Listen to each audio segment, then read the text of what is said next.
news, you're not going to feed it bagels and rice, right? No. But can you pick a species-appropriate diet that's actually human-approved and nourish your pet with it to create vibrant health? You can. You can. Veterinarians would prefer you buy a crunchy kibble from them, but actually you can put together foods that are capable of unlocking your pet's healing potential, but you're not going to get it out of a dry kibble. In this particular case, this is my patient. She was on an entire soy-based diet. How many of you know that soy is estrogenic? It's pro-estrogen. So this baby grew a very large breast cancer because even though she was spayed, her estrogen levels were about 3 times higher than a cycling female. And when you have estrogen very, very high, if you're a female animal and breast tissue is estrogenic, has receptors for estrogen, the end result can be tumor. How many of you have heard this one? I can't feed my dog anything but dry food because dry food cleans their teeth, right? Kind of like granola cleans your teeth. For 1 week, I want everyone to quit brushing and eat granola. Let me know how that goes. Because I'm not going to do a whole lot in terms of breaking down plaque and tartar. So this is my client who insisted that the food that he was eating was going to clean his dog's teeth. This is his dog under anesthesia having a dental for me to fix that tooth. I've also heard that canned food is too rich. And most certainly I hear that raw food is trendy and weird and brand new and is freaking people out. So these are all myths that you will regularly hear. How about this one? My vet wouldn't recommend it if it wasn't good for them. So that's probably a big one. That's ones that I hear all the time at my place. Well, my veterinarian recommended it. Wouldn't they know? Not necessarily, guys. The majority of vet schools in the U.S. do not have a board-certified nutritionist on staff. Our nutrition classes are taught by Science Diet, You Can Do it, Purina IAMS. They're taught by the pet food manufacturer. I liken this to having a medical school who has their pharmacology class being taught by Pfizer or a drug company. That is a conflict of interest, and yet that's still going on in veterinary medicine. So it's not that your veterinarian is in any way trying to harm your pet, they just don't know. How about this myth? My pet wouldn't eat if it wasn't good for them? I get that one all the time. And I tell my clients, how often do you think that those lions and tigers in Africa were hunting tuna out of the ocean? Was that a daily event, weekly event? The truth of the matter is, kitties were never designed to process fish.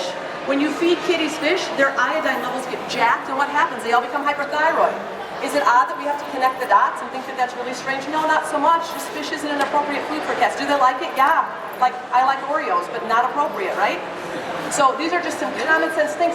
I have a little old lady, I added this one, and I have a precious little old lady who came in just recently to my practice and said, she came in because her cat was puking, was the complaint. I said, well, tell me what you do. She goes, well, every morning I give my cat milk and every afternoon it pukes. I said, did your cat ever nurse from a cow? So that she's got the enzymes to be able to process lactase, the milk sugar. Is your cat regularly nursing from a cow? No. I said, I think that the puking is because your cat's lactose intolerant and can't process the milk sugar. And she said, yeah, but she likes it, right? I said, well, how much do you like to pick up puke every day at 2 o'clock? So this is what I will tell her. If you want your cat to stop puking, quit feeding it milk, right? And yet, this is a hard thing because we see how much they like to enjoy it. Just like kitties like fish, they really enjoy it. But part of this is us getting it in our brains that we are going to help our pets become healthier, even if it means breaking some habits.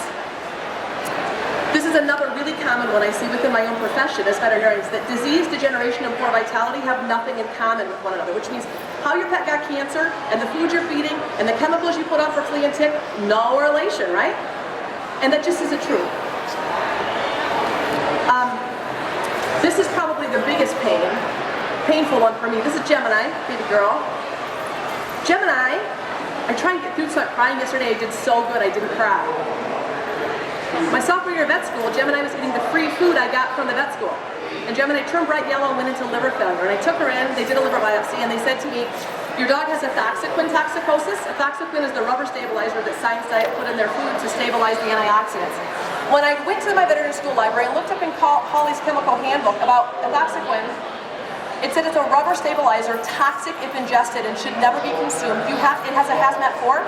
When you're working with ethoxyquin, you have to have full hazmat, rubber boots, rubber gloves, eye protection. And I fed it to my dog, who I then basically killed. So I said to my internist, I fed her food and she's dying. She said, yeah. She said they left her catheter in. They said take her home. It was Friday. They said either she's going to die this weekend or bring her back Monday. Just have the weekend and we'll put her to sleep on Monday. So I took her home and I She is the dog that changed my life. As I was leaving, I said, what do I feed her? And they said, feed her raw meats. And I'm like, hell no, I'm a vegetarian. I'm not gonna feed my dog raw meat. That is nasty and gross, I'm not doing that. And they said, she's a carnivore, and when animals get sick, they wanna eat just plain meat. Just feed her raw meat. And I'm like, oh, so I got home. She hadn't eaten several days, she was throwing up bile, she was bright yellow, it was terrible. I go to the store, this is why I realized I'm a vegetarian. I had never bought meat before. I bought a filet mignon, $17 for like this much meat. I'm like, holy cats, no wonder I'm vegetarian. All you meat eaters go broke. So I bought her $17 filet, I brought it home, and I'll never forget this. It was like something unlocked in her brain. She ate it. I ran back to that store, bought 83% cheap meat, brought her back, ate it some more. So I'm like, oh my gosh, she's eating. I used that corn, I put IV vitamin C, I did milk thistle, I did SAMe, I did a bunch of stuff that's not even legal and saved her life. I saw that internist in the hall at Iowa State 3 months later. She said, hey, I just want to let you know I'm sad about Gemini. And I said, why? And she said, well, we're assuming she died. I said, she's fine. She said, are you kidding me? She goes, what are you feeding her? I said, I'm feeding her raw meat like you told me. She goes, no, you got to put her back on the dry food. I'm like, are you crazy? I'm not putting my dog back on the food that's going to kill her. You have to be insane. I have never sold a processed kibble, veterinary recommended kibble, in my hospital since, and she is the reason why. Gemini went on to live an amazing life eating an all-raw diet. She died at 13. She slipped a disc and became paralyzed, but she had an amazing life. So, some facts that everyone should know. Don't call poison control, right? Some facts that everyone needs to know. Carbohydrates, not a necessary component. They're in there, just not needed. We know that when you heat foods really, really high, crazy things happen, like heterocyclic amines. Those of you that know about processing, when you eat foods that are in processed at high temperatures, carcinogenic things come out in it. So, extruded foods, kibbled foods, have toxic things like heterocyclic amines that can cause real problems long-term for the health of your pet. Vitamins and minerals are destroyed, the digestibility is dramatically decreased, you have to add back in nutrients because when you process foods at high temperatures, the nutritional value diminishes, digestibility decreases, so you have gassy, farty, belchy pets, and kitties have a ceiling for carbohydrate, which means if they eat carbs, they are displacing protein that they really need to be biologically healthy. So, to summarize, hopefully I've convinced all of you that dogs are carnivores, right? 99% of the time, dogs and cats hunted their evolutionary diet. In the last 100 years, we have put animals on processed pet food.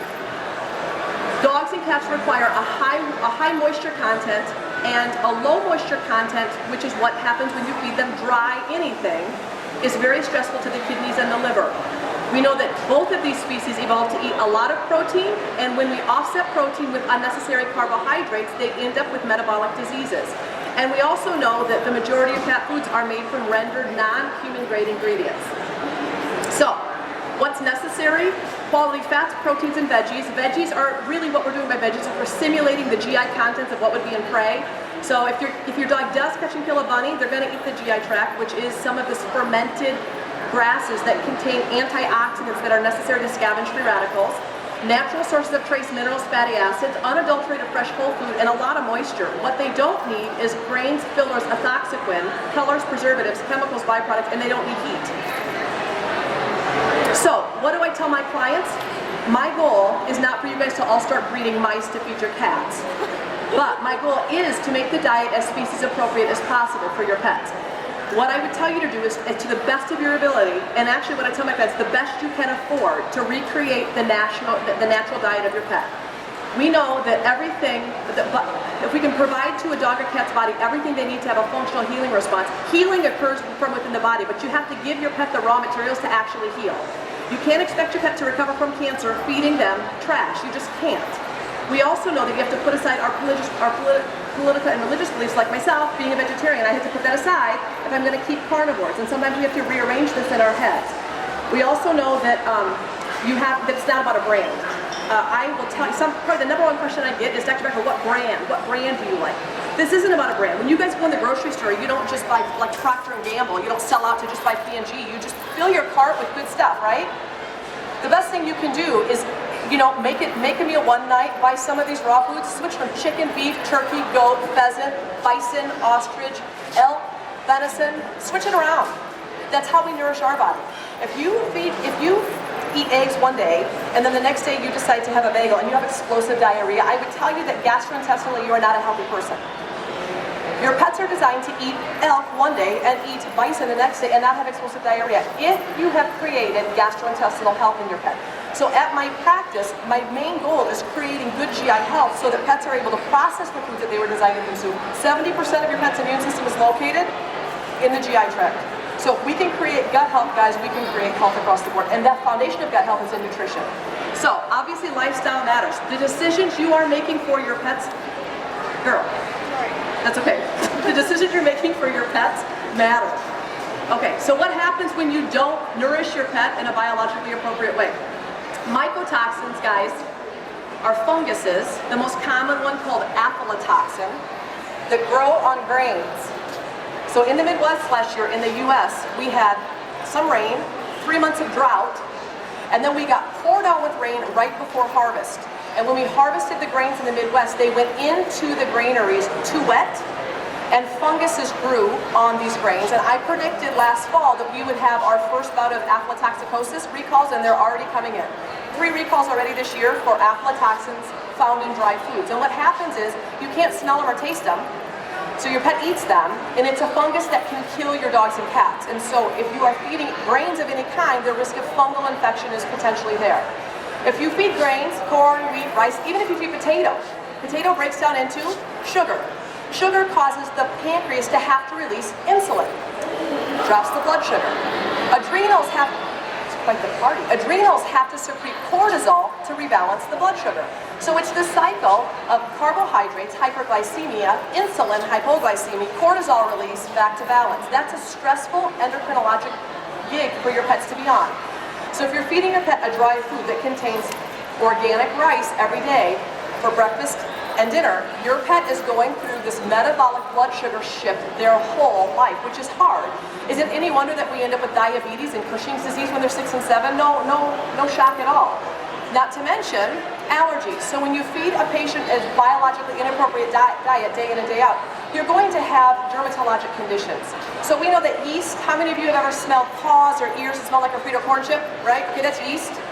Yeast are tremendously itchy. Yeast have to have sugar as an energy source. So if you have yeasty dogs, I'm going to recommend an anti-yeast diet, which is the medical doctors say no white trash, no white sugar, no white flour, no grains. And ironically, that's what they should be eating anyway, so you need to ditch the carbohydrates. Cancer cells all require glucose or sugar for replication. If you have a dog that's fighting abnormal cell growth, you have to get the carbs out of the diet. That is just an automatic requirement.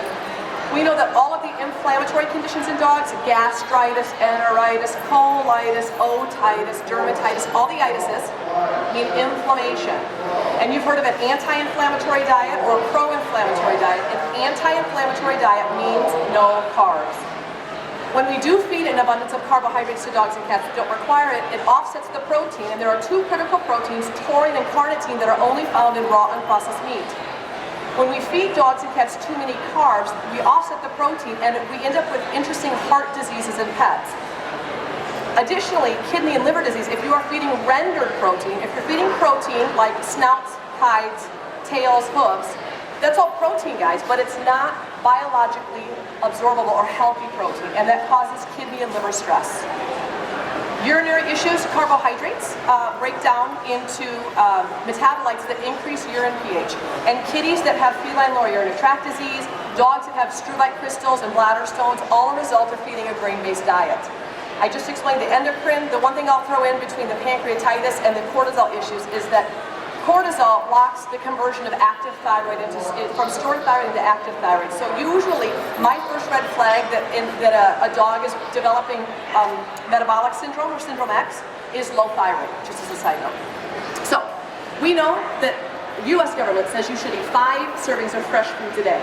We know that the average dog and cat lives their whole life never eating anything fresh.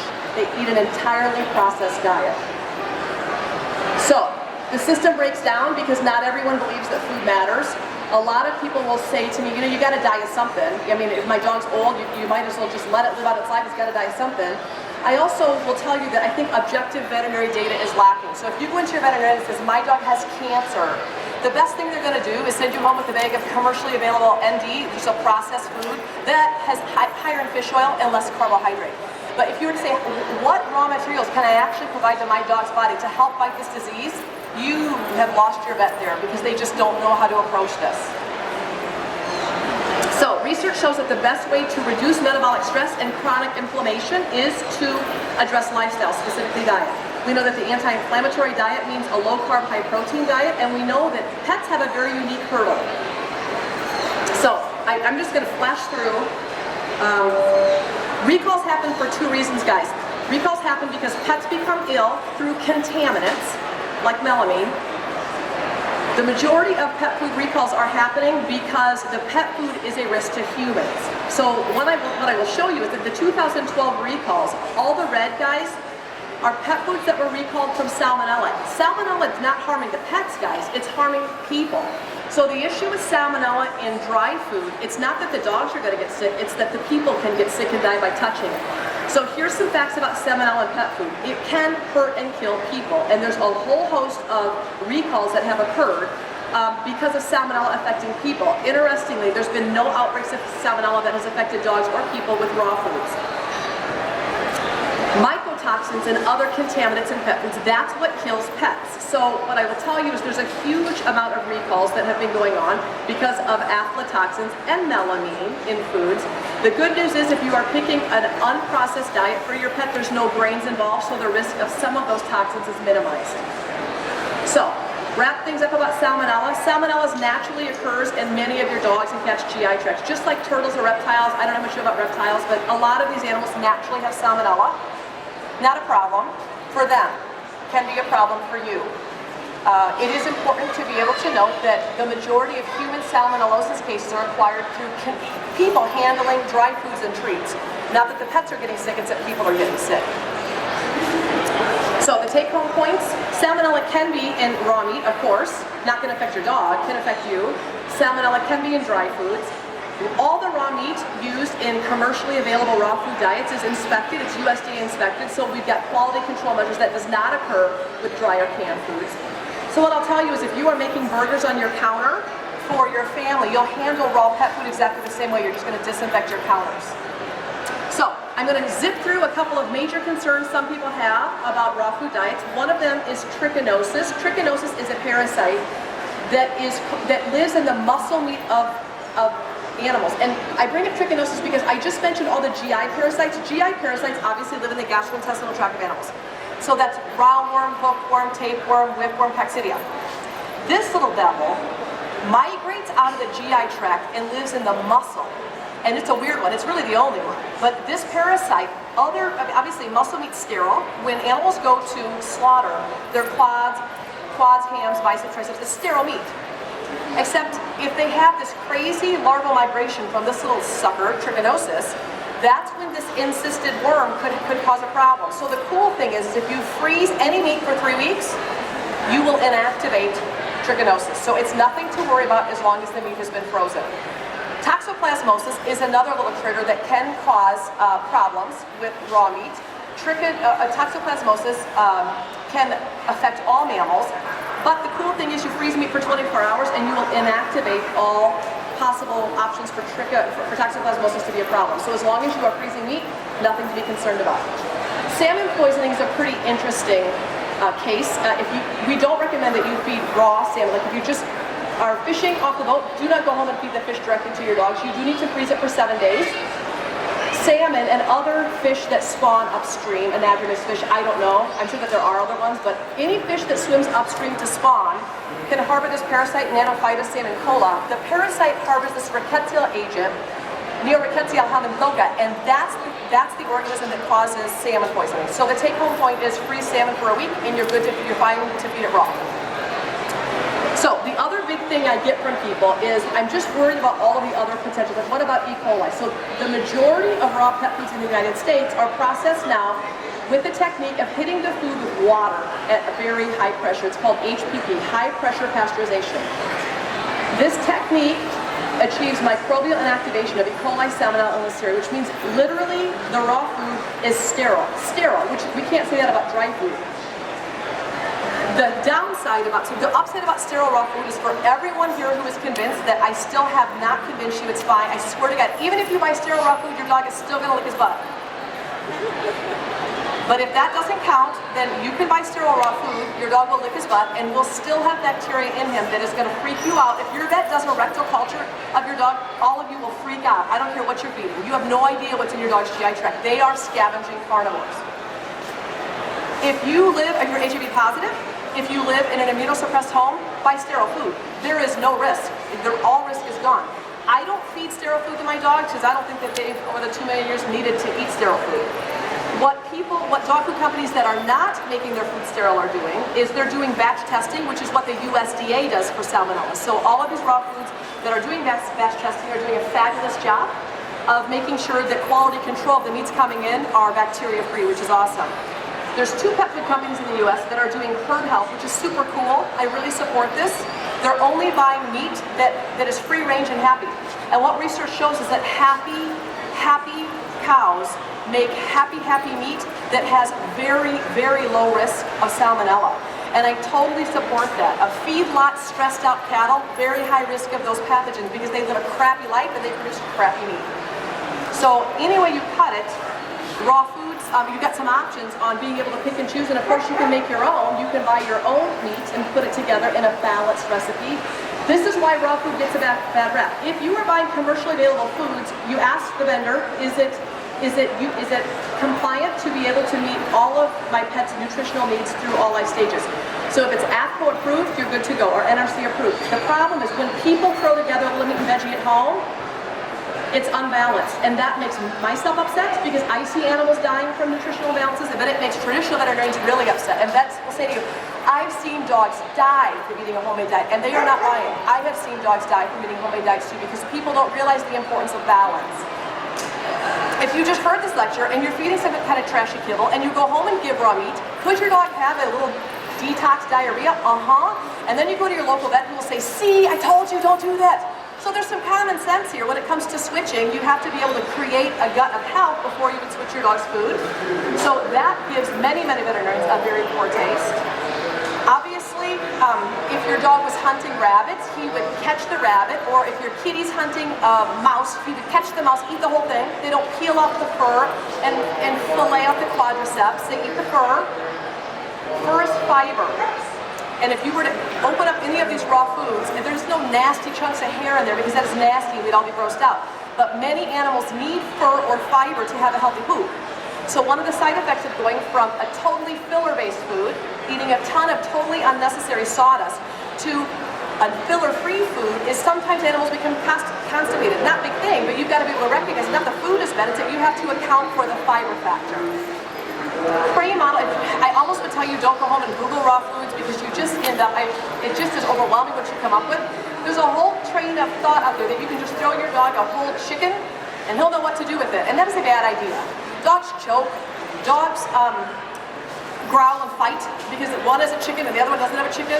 Dogs can get blowout diarrhea, and most important, it's not totally balanced. Throwing your dog a whole carcass isn't balanced feeding, and so we do see problems with that. And that brings a lot of bad rap to general raw feeding. All dogs that are participated in the Pet Fashion Show at 12, please make their way over to center stage. If you give bones or any of these chew toys, but raw bones, to pets that are smaller than the size of their head, they can fracture teeth. And my veterinary dentist has told me he has financed a brand new $1 million wig in his hospital just from people who have no clue what they're doing with bones. You're here online, oh, throw your dog a bone, they'll love it. They'll love it and bust all their premolars off chewing it. So that brings a lot of bad rap to raw. Can you give raw bones? Sure. Are there some rules? Do you need to think through it? If you have a Labrador whose whole goal in life is to put it in my belly, put the bone in my belly, put the bone in my belly, don't just give him a tiny bone and be like, best of luck with that Buster, see you in the morning. He'll block from it. But people do this, and then they go to the ER, and the ER is like, are you stupid? Why would you do this? And they're like, oh, I saw this lecture, and it looked really good, and I thought I was doing the right thing. There's a lot of learning that has to take place before you just up and throw your dog a bone. So all that to say, some animals need the food ground up because they've got IBD or they've had GI anastomosis. And certainly raw foods can contain bacteria